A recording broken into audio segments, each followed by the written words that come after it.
Well, welcome to this episode of the Good Leadership Podcast. I'm your host, Charles Good.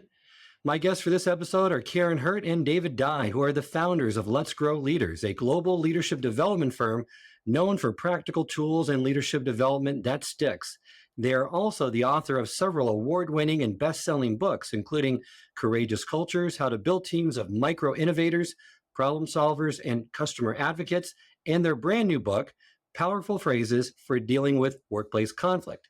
In this episode, Karin and David delve into the complexities that many struggle with around conflict, unraveling the four dimensions of constructive conflict.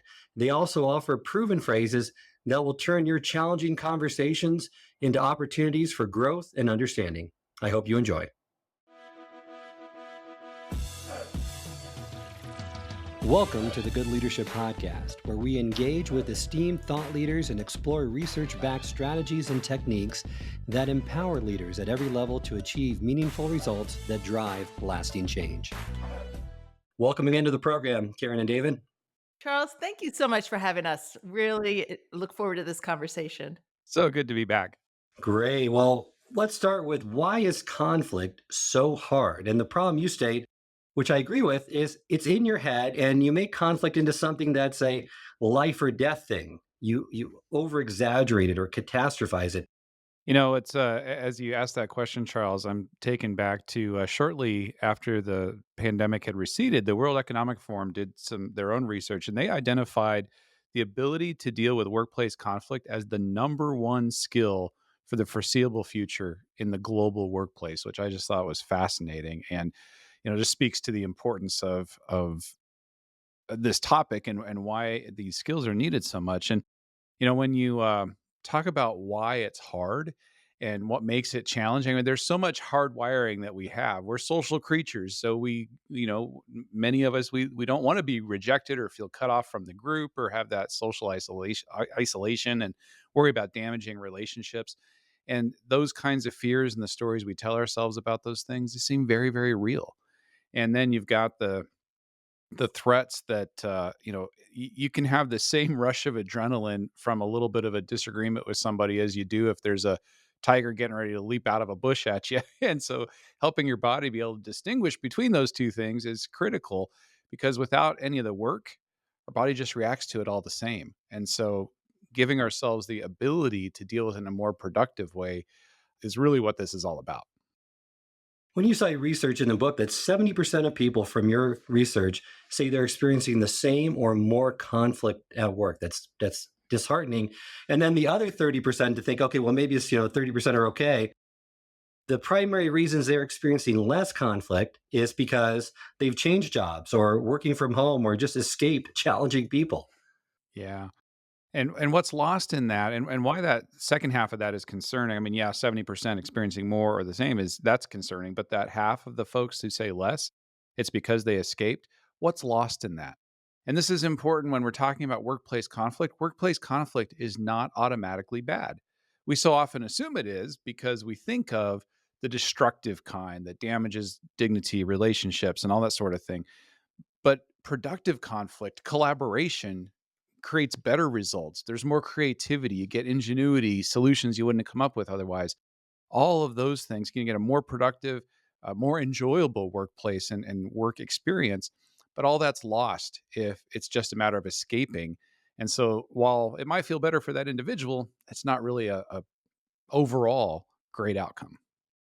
Yeah, and I think we're see what we really saw a lot of when the qualitative comments was a whole new set of what we call conflict cocktails emerging, right? So, we have the complexities of really exhausted workers in a uncertain economy, and then you've got customers who are really sick and tired of long wait times and tip creep and all this stuff. So, you've got that kind of conflict. You've got people who are feeling lonely and isolated, many still suffering from residual mental health challenges that, exasperated by the pandemic.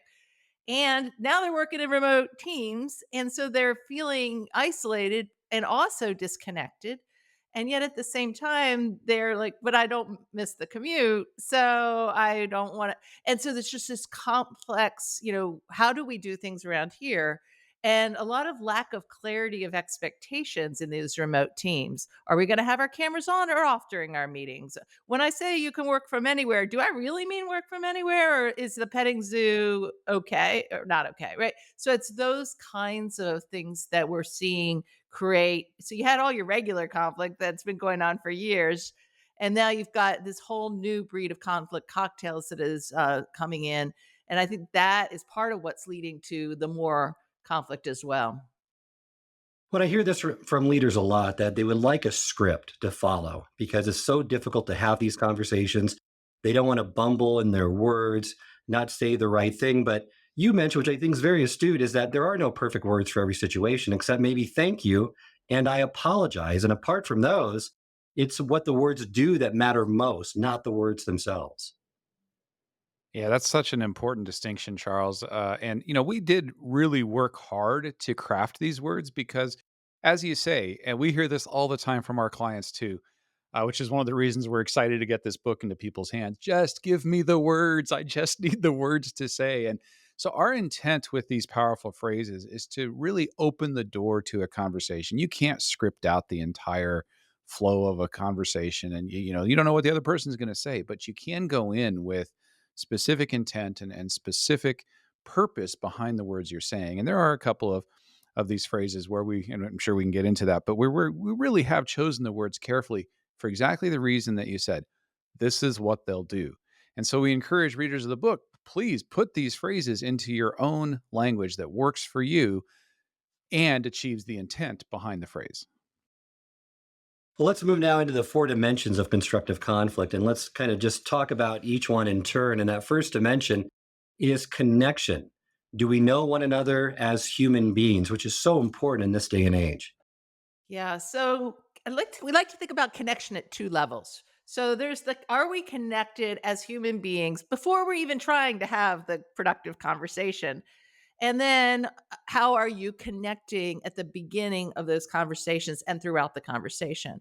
So, so one of our powerful phrases for connection is I really care about you and I am confident we can find a solution we can work with here. Now, imagine you're in a conflict with a coworker named Joe. Now, if Joe is like a super nice guy, he got you out of a jam the other day when your little kid was sick and he told your boss how great you are at pivot tables. Well, Joe says, I really care about you're in a conflict, but Joe says, I really care about you and I'm confident we can find a solution. You're like, yeah, Joe's a pretty good guy. I'm confident about this too.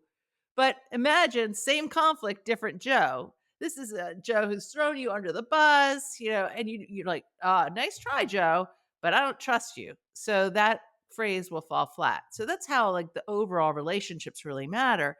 But then when you're there, how do you connect first? In the conversation, how do you show people that they've been heard? Another connection and go greatest of all time powerful phrase that we really like is just simply tell me more.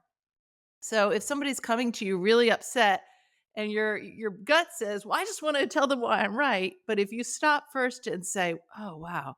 Can you tell me some more about that?" Now the person is going to it's going to de-escalate the conversation because they're feeling heard. They don't have to feel like they have to get louder and louder in the conversation. I love those GOAT phrases, those greatest of all time phrases for each one of these dimensions. And thanks, Karen, for kind of bringing one forward. Tell me more is so critical, and coaching is so critical in these conversations. And what you both state in the book is that you want to clarify understanding throughout the conversation. So another one of those is it sounds like you're feeling like this, and then clarify, is that right? And thank you for letting me know how you feel because you're reflecting now to connect with that person, right? Yeah, Yeah. absolutely. Yeah.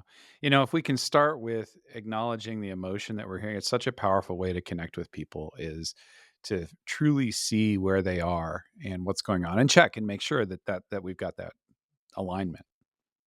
Because the more connection you can build before you need it, the easier conflict becomes. And there's one more person you need to connect with, you say, and that's yourself. Because constructive conflict requires that you know your values, your goals, and what you need and what you want. Yeah. That conversation you have with yourself really in all of these conflict conversations might be the most important because when we're reluctant to speak up for all those reasons that you mentioned earlier, uh, to ask ourselves, well, what's at stake if we stay silent? What happens if we don't say anything? Why does what I have to say matter? And to start grounding ourselves in that confidence about the value of what it is we have to say. What's possible if I speak up? One of the most important aspects of this is that if we stay silent when we have a different perspective, when we see values differently, when we're frustrated or don't understand, if we stay silent in all of that, we're actually depriving the other person of a chance to make a different choice or to respond to us differently, or for the whole group of us to grow, or for myself, if I'm staying silent, to learn something that maybe I didn't know. And so, in all of that, my silence is selfish. So, to ask myself some of those questions, to give myself the confidence and courage to speak up and why it matters. And you're not doing yourself any favors either. I just had this experience with a guy who one of our clients has me come quarterly to do like office hours. And so any manager can come in at any time during those couple days and sit down and get some coaching. We work through strategic stuff. Well, this guy comes racing into my office. And he says, Karen, do you have that new book, Powerful Phrases for Dealing with Conflict? Because I David just sent me an email about something, and oh my gosh, I saw the book on his signature, and I need that book right now. And I was like, whoa.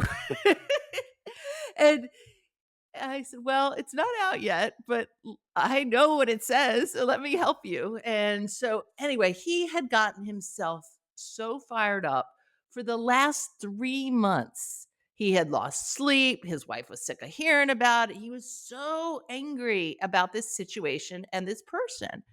And I happened to know her. And I said, you know what?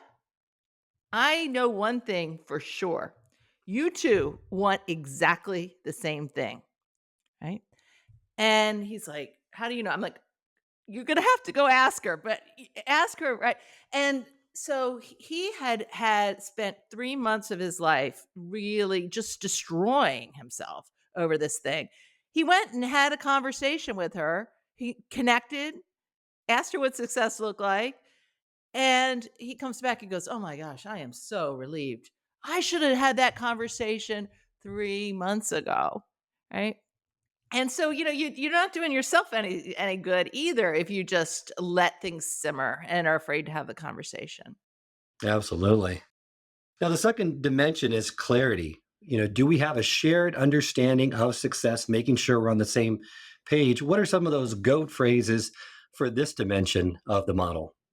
Yeah, this is clarity is one of these aspects of workplace conflict that is so common where we don't have the same understanding, or we're working at cross purposes, or I misinterpreted what you said, or vice versa. And so, one of our favorite of all of the powerful phrases in the entire book is this clarity phrase. And this is one of those that where the language really accomplishes something specific. The first goat in for clarity is, what would a successful outcome do for you? And we're very specific and intentional about saying, what would a successful outcome do for you when you're in a conversation like this? Because everybody has a purpose they're trying to serve. Maybe I want to feel good about myself. Maybe I want to feel safe. Maybe I want to look good to my boss. Maybe I want to advance my career. Maybe I want to make this customer happy. Maybe I just want to not have to work too hard. Whatever it is that I'm trying to achieve, if I don't know that, I can't come up with a solution that can work for both of us. So I need to know what that is for me, and I need to know what that is for the other person. So instead of just saying, "Hey, what is it you want?" Well, what's success look like?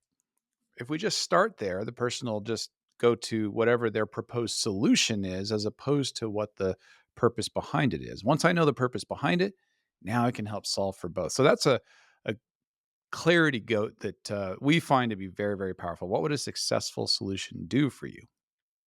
And if it turns out both of you want the same thing, now you can shift the conversation. But at the very least, right, this powerful question gives you insights into what the person needs, and it opens the door for you to share that definition of success with them of what you think a successful resolution would be. Yeah. Another thing that happens in conflict conversations a lot of times is it's hard to be a good listener when you're really fired up. And so one of the clarity goats is what we call check for understanding. What I'm hearing you say is this. Do I have that right? Again, makes the person feel heard, but also you are checking because you might have heard it wrong because you've got all these filters and lenses that you're interpreting things through. Absolutely. This next dimension is my most difficult, and you say it's the hardest part of this framework. And that's curiosity, to be genuinely interested in other perspectives and what's possible. When you're fired up, when you're dealing with a difficult person or a tough conversation, you're oftentimes, I find, entrenched in what you want to say and not really willing to open up the door of your mind to hear what they have to say and be receptive to it. It is so common, and I do agree with you that it is one of the biggest hurdles for all of us to get better at conflict conversations and better at collaboration is to approach things with genuine curiosity. I would say of all of these aspects, it's the one I'm continually investing in and working on in my own life. And so one of the phrases that we just love when it comes to curiosity is you just go with, I'm curious how this looks from your perspective. How does this look from your perspective? What that question, if we can get there, does a couple of things. One is if I am fired up or I am feeling that tension or things that come with those kinds of conflict situations, that's all in your amygdala. It's all in your hindbrain. Like so, when I ask a curiosity question, like, "Well, how does this look from your perspective?" I am automatically going into the front part of my brain, and it is nearly impossible to be furious and curious at the same time. So just asking a question like that will help decrease the grip of some of those intense emotions. And then, of course, the second aspect is all the learning that comes with it. And when we recognize, oh my goodness, whatever my sliver of perspective was, I had no idea of what all the other perspectives might have been. And again, now I'm in a much better situation to try to move forward and create some scenarios that can solve for both of us. I love that. You can be furious and curious at the same time. I'm going to steal that one. So the final dimension is commitment. Do we have a clear agreement? And the one thing that really stood out to me, which I think is so key, but it's often missed, is schedule a time to review it. Many people just let it go thinking it's resolved and don't schedule that time afterward. And that is why we have Groundhog Day conflicts, right? Because we think we've got agreement, but then we both go off and do whatever we are gonna wanted to do, and we don't. And now you've got to have the courage to have the conversation again. But if you say, "Okay, we've come up with a solution, or we've come up with at least a first step. Let's go ahead and schedule some time. Let's say 2 weeks from now, 3 o'clock on Tuesday. Talk about how this is going." Now, A, you're both looking at that calendar and know that conversation's coming up. So you're more likely to do what you said you're going to do. But also, if the person or you don't keep your commitment, then you don't have to schedule a time, have the courage to do it again. You've already got it planned. And if everything's going good, now you don't have to remember to go back and celebrate success and say thank you because you've already planned it for it. And these conversations don't need to be long. And I think that one's so important as well when you're talking when Karen was mentioning the like if one of you didn't keep your commitment because things happen. So, if we're colleagues and we make an agreement on how we're going to get our data exchanged and get our reports to each other and so forth, and we with good intent and truthfulness and sincerity say this is how we're going to do it, fantastic. And then there's a fire drill and a customer comes in with a big issue or our manager comes in and blows things up with a bunch of things we weren't expecting. If we don't have a time to talk about the fact that we didn't keep our commitment to one another, trust erodes. But with that built in time, now we have a chance to handle those exceptions and to say, yeah, we didn't do that, but it's okay because this is what happened that caused that. How can we now renew our commitment to one another or maybe solve for those kinds of fire drills in the future in a different way? It just builds in and it builds trust rather than just passively let it erode. Absolutely. I had Michael Bungay Stanier on the program recently with his new book, How to Work with Almost Anyone. And he says the same thing. You need to be more proactive, have a question, what he calls the repair question. What are we going to do when things go wrong? Because inevitably things are going to go wrong. And if you're proactive with that approach, if you have follow up discussions around it, it's so much easier to deal with those.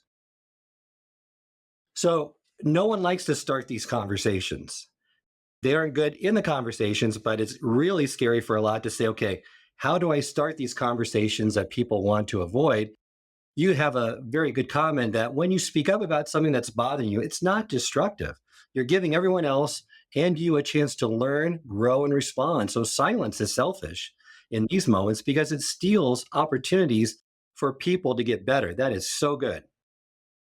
Yeah, that for me is something that I learned early in my career, and I did not start. Listen, I wrestled with, and like personal disclosure, like I was a conflict avoider for sure earlier in my life, and I had a situation with a CEO who was doing a marketing event, and I didn't like the way he was approaching it. It felt like it lacked integrity to me. It wasn't.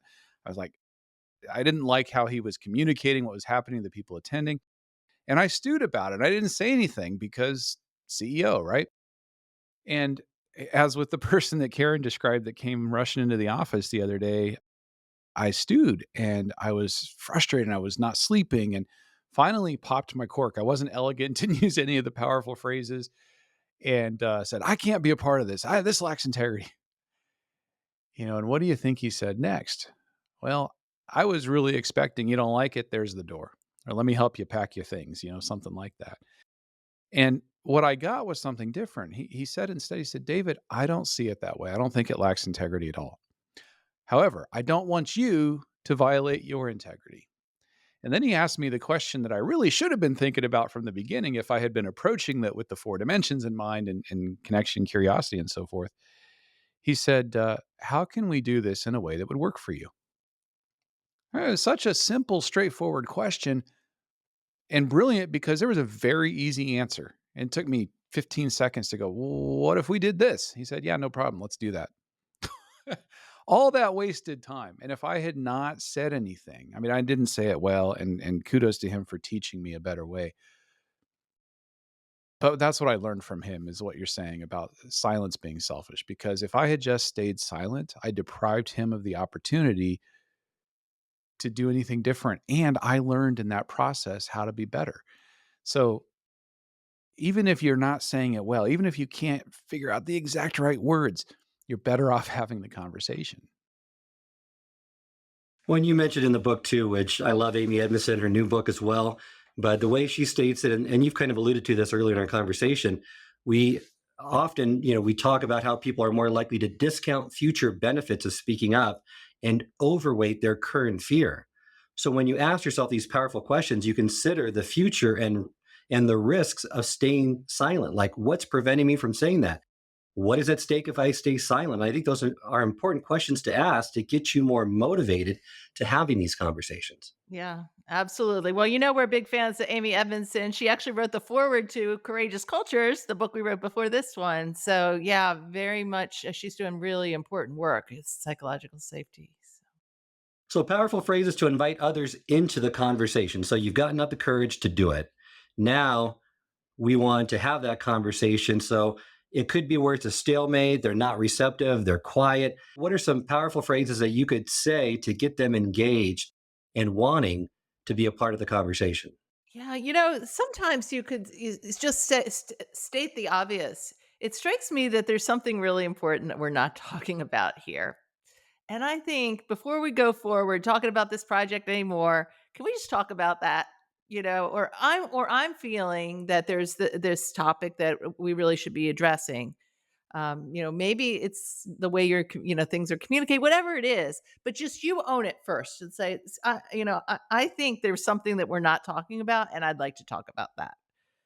And one of my favorite kind of powerful phrase stems that you can use in opening the door to these conversations is my intent is, and just starting off with what your purpose in addressing the conversation is, and a productive, healthy intent. My intent is to help us have less tension in this process that's been driving both of our teams nuts, right? My intent is if you're a manager having to have a tough conversation with an employee about their performance, hey, my intent here is to help you succeed in your work and develop in your career. Right? What is your positive intent? Opens the door to a conversation, gives the other person a chance to come with you. Yeah, absolutely. And I would even add to that, there was another guest of the podcast that said make sure that you also assume the other person has positive intent. You lose nothing by assuming that initially. You can always course correct if needed, but not only start with your positive intent, but assume they have positive intent as well. in going into these conversations. Yeah. The thing is, most people don't wake up in the morning, brush their teeth thinking, how can I really tick off a bunch of people today? Like most of us, I mean, aren't psychopaths. We're doing the best we can with what we have from where we are. And I think, just knowing that, and I think also knowing that all the things that we were talking about at the beginning of the podcast, all the mental health challenges, all of the things that we've all been through, if behavior is coming out wonky, maybe there's something else going on. And, just having a little more sensitivity as we enter these conversations. Absolutely. And a critical part of this too is you could say all the right words, but unless your body language is in congruence and the tone, it's not going to have the impact you're hoping for. So it's making sure to be mindful of those things as well, so that there's congruence between what you're saying verbally and those nonverbal cues and the tone in which you're saying it. Yeah, I will never forget when David and I first started working together. So, we had just merged our businesses together. We had just gotten married, and we weren't used to each other's complete styles. And we were with a very important client. One could argue my client. So we were with a very important client, and David did something and it really ticked me off. And David's like, "You need to change the look on your face because the words coming out of your mouth are fine, but the look on your face is terrible." And he's like, "We can work through this, but first fix your face." And I was like, "Wow." And he was so right. He was so right. Yeah. In Karen's defense, I really had screwed it up. So, I had not gone with the plan the way we discussed it, and that was on me. It was like, "Hey, listen, you're right, and we can't fix that, and you you gotta fix this right now, or we're gonna have some other issues." Oh, that's so critical to know. And it takes other people to really sometimes recognize that in you, because it's just something that you're not even conscious of. And especially for those emotional conversations. I mean, trying to de-escalate these emotional conversations, which many of these types of difficult conversations get into. People feel disrespected when they think they haven't been heard or dismissed or devalued, right, from their perspective, or they don't think that you care about their point of view. What are some phrases that you can help them to feel less threatened and feel like they're seen and heard during that conversation, to at least get those emotions down to a manageable level? One of the I think, this is a kind of a combination of one of those clarity, connection, check for understanding types of things, is to call attention to what it is you're noticing. I'm noticing that when you see this in the other person, I'm noticing that you're standing up and pacing and your voice is loud or whatever it is that you're noticing. I mean, it can be a lot more heated than that, but to calmly call attention to it and then follow up with what's happening for you right now. And in doing that, it kind of calls the person into reflection again. Now it's pulling them out of that reactivity into what is happening for me. Okay, what's happening for me is I'm really not feeling like you're getting what I'm saying. And that gives us a chance to then, okay, if that's how they're feeling, let me start there. What I hear you saying, please correct me where I'm wrong. So, assuming I'm going to have something wrong and I really do want to get it right, is here's what I'm hearing. So please correct me what I'm wrong, where I'm wrong. So those are a couple of examples of ways that you can start to de-escalate when those emotions are starting to key up and you're really seeing that happening. Yeah, one of our clients was the role model for the chapter on what if your boss is a dropper of f bombs, because he was a big dropper of f bombs. And one of the things he did was what we call a mini personal experiment, and this is one of the things we teach in our courageous leadership workshop, where you pick some behavior that you want to change, or something new that you want to try that feels difficult for you because it's something that's hard for you, but it's actually not that difficult. Like it's small, and you can accomplish it in 30 days.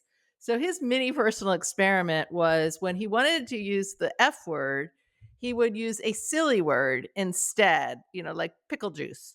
And so then he's like, this pickle juice report, or like, and it immediately, it did two things. everybody knew he was mad, right? Like they still knew that he was upset and concerned about something because he, the reason he was using these words is when he would get fired up. But it de-escalated and enabled them to have, and they're like, okay, I can tell you're really upset because you said pickle juice. So let's talk about what's going on here, right? And so now they, instead of the people just shutting down, they actually showed up more collaborative and curious. I hope this episode has provided you with valuable insights. If it has, I ask you to share it with someone who would also benefit from it. If you've been enjoying and gaining knowledge from this podcast, then subscribe to our YouTube channel where you can find all the previous episodes of the podcast and additional learning resources. You can also subscribe to the podcast on Apple or Spotify and leave up to a 5-star review.